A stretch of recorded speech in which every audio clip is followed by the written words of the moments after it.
दोस्तों, महाराज जी, हमारे यहाँ पर भगवान के कल्याणकों के समय सामूहिक भोज होता है और वह समाज के मंदिर के तरफ से होता है, तो क्या उसका निर्माल का दोष लगता है? बिल्कुल बराबर लगता है। कदापि नहीं करना। भोज नहीं करना श्रेष्ठ है, लेकिन भोज को देखो, ये भोज दो प्रकार के होते हैं। क्यों करना, जरूरत क्या है मंदिर का लगा करके? एक प्रकार के भोज लोग पता नहीं क्या करते हैं। लोग कई बार समाज को बांटने के लिए, ग्रुपबाजी करने के लिए भोज करते हैं। इनके ऐसे पाप कर्म के उदय के आएंगे कि खाने के भी लाले पड़ जाएंगे। कई लोग समाज में ग्रुपबाजी बनाने के लिए, समाज को फोड़ने के लिए भोज करते हैं।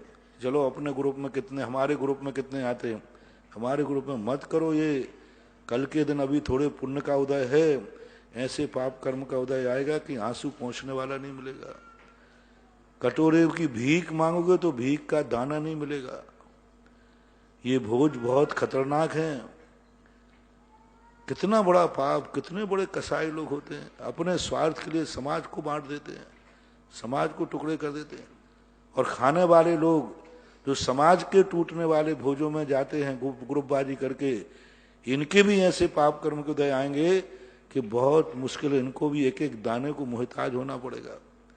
क्योंकि तुमने ऐसे भोजों में जाके भोजन किया जो समाज को बांटते हैं, समाज को तोड़ते हैं और समाज के मंदिरों का खाते हैं।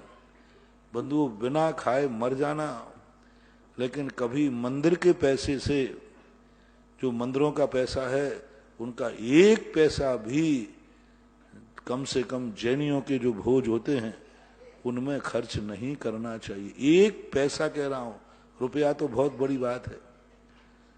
जैनी मंदिर का एक चावल हाथ से छू जाए तो हाथ धोता है, और यहां तुम मंदिरों के भोज करके ढकार जाते हो, क्या होगा? इसलिए खाने और खिलाने वाले उन पंचों की भी दुर्गति है।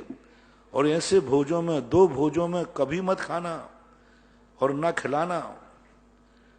जहां तुम्हारे पास पैसा नहीं है तो मंदिर के पैसे से नहीं खिलाना। और खाने वालों से कहना है कि पहले पूछ लिया करो, भैया ये भोज है, ये पैसा कहाँ से आया? बोले मंदिर से। तुरंत थाली छोड़ देना, चाहे भली 100 दिन के भूखे हो। और समाज को फोड़ने वाले ग्रुप नियत देख लेना, ये बेमौसम कोई व्यक्ति भोजन करा रहा है तो कहीं समाज को तोड़ने के लिए तो नहीं करा रहा है, अपना ग्रुपबाजी करने के तो नहीं करा रहा है। ऐसा करने वाला और कराने वाला दोनों की ऐसी दुर्गति होगी, कल फिर रोते हुए मेरे पास आओगे या भगवान के पास जाओगे, हम लोग भी आंसू नहीं पहुंच पाएंगे। अभी खुशी खुशी कर रहे हो, कल रोते रोते भोगना पड़ेगा। तो ऐसी चीजों के भोजन जो हैं बहुत सावधानी से होना चाहिए, विवेक से होना चाहिए। मैं तो हमेशा कहता हूं अपने भक्तों से, तीर्थ क्षेत्रों पर भी जाओ, महावीर जयंती आदि के भोजनों में जाओ, पहले पूछ लो, चतुर्मास में जाओ, पहले पूछ लो कि भाई ये जो भोजन है ये कि पैसा किससे खर्च हो रहा है? शांति धारा का पैसा तो नहीं है, कहीं मंगल कलशों का पैसा तो नहीं है, कहीं और गुल्लक का पैसा तो नहीं है।